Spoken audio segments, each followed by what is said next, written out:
මාව ස්කූටර් එකකින් ආපු කෙල්ලෙක් හප්පාගෙන ගියා සර්. ඔකෙන් තමුන් පාරේ අයිනෙන් නෙමෙයිද ගියේ? පිස්සුද සර්?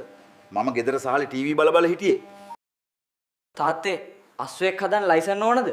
අපි අවුරුදු ගාණක් තිස්සේ මේ බූරුවෙක් හදන්නේ. ලයිසන් තිබිලද? දුවපන් යකෝ. ස්කූටර් එකකින් කෙල්ලෙක් එනවා.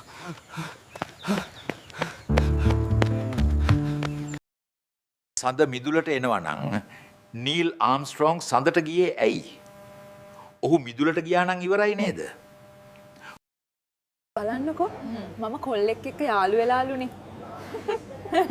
අල්ලපු ගෙදර ආන්ටි අපේ අම්මට කියනවා ඇහිලා මමත් ඒවස දැනගත්තේ. ගෙදරට හොරුව આવොත් දොරෙන් තමයි එතුලට යන්න ලේසිම ක්‍රමය. ඒ නිසා මම දොරත් එරගෙන ආවා. දැන් හොරුන්ට යන්න බෑ. කලින්දු ඇයි ඔයාලිවේ සූර්ය ඇමරිකාවට වඩා අපිට ළඟයි කියලා. ඇත්තටම ටීචර් අපිට ඇමරිකාව පේන්නේ නැහනේ. හැබැයි අපිට සූර්යයා පේනවා නේද? You play cricket with a tennis ball, right? Yeah. So what do you do with a tennis racket? Oh, we put batteries in it and kill mosquitoes.